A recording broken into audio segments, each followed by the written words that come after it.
There are many ways to navigate 2D drawings in order to frame on screen any area of a drawing you are interested in working on. Let's open a sample file so we have something to navigate through. Click the Open icon on the Quick Access toolbar and open Office Plan. There are two commands used to navigate in 2D, Pan and Zoom. Type P for Pan and press Enter. The way that Pan works is simply by dragging with the left mouse button on screen. This changes the viewpoint. In other words, it moves the camera that you're looking through, if you will. It does not transform the geometry relative to the coordinate system. You can pan in any direction simply by dragging the mouse. I'll press Enter to end the command. You can also execute pan over here on the navigation bar with this hand icon. It's very straightforward. An even more intuitive way of panning a drawing is by using the mouse wheel. The mouse wheel is so important in AutoCAD that you should definitely go out and buy a mouse with a wheel if you don't have one already.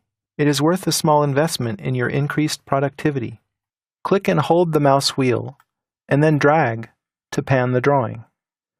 Note that this is done without having to explicitly type any command or access any button which triggers the command. So using the mouse wheel is the preferred mechanism for panning a drawing.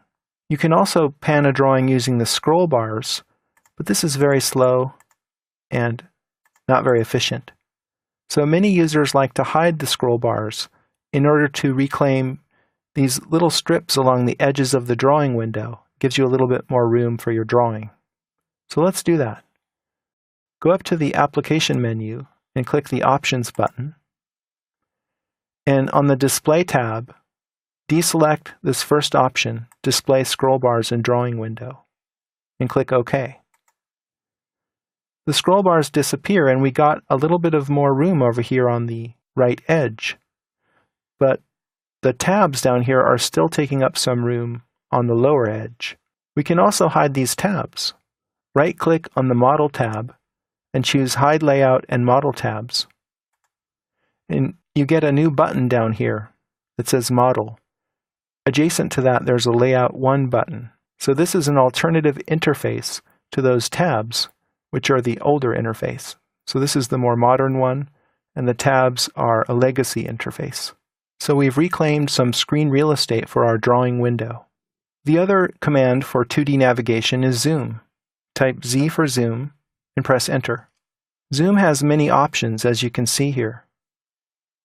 It also has two different default options up here. Specify corner of window or enter a scale factor.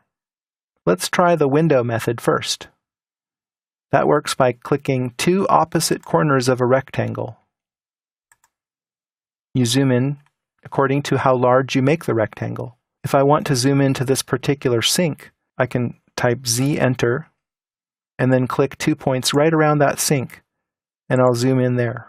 Let's say I want to go back to where I was previously. I can press Enter to repeat the zoom command and then use the previous option. You can also access the zoom options over here on the navigation bar. Click this arrow underneath the command and you can access all of the options. Let's try Zoom Extents, the top option. What that does is it shows you everything that you've drawn on screen. It shows you the extents of the drawing. Another common zoom option is to use a numerical scale factor. So let's try that. Type Z Enter and then type in 4x. That will magnify the drawing by 400%. Try that again. Enter 0.5x. That will zoom out by 50%. But just like with pan, there's a shortcut for zoom, and again, it's the mouse wheel. So roll the mouse wheel forward to zoom in, and roll it backward to zoom out. Incidentally, there's one other shortcut associated with the mouse wheel, and that is Zoom Extents can be triggered by double-clicking the mouse wheel. There's a subtlety about using zoom on the mouse wheel that bears mentioning. It depends on where your cursor is. So for example, let me position the cursor over here over this table. Then I'll start rolling the mouse wheel forward.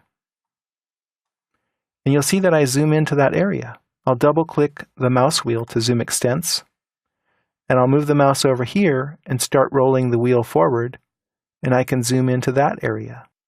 I can drag the wheel to pan. So you see, the mouse wheel really is the most efficient way to navigate a drawing, by dragging it to pan, rolling it to zoom, carefully positioning the cursor to control how zoom works, and finally double-clicking the mouse wheel to zoom extents. You have learned how to get around 2D drawings with pan and zoom, and their equivalent shortcuts using the mouse wheel.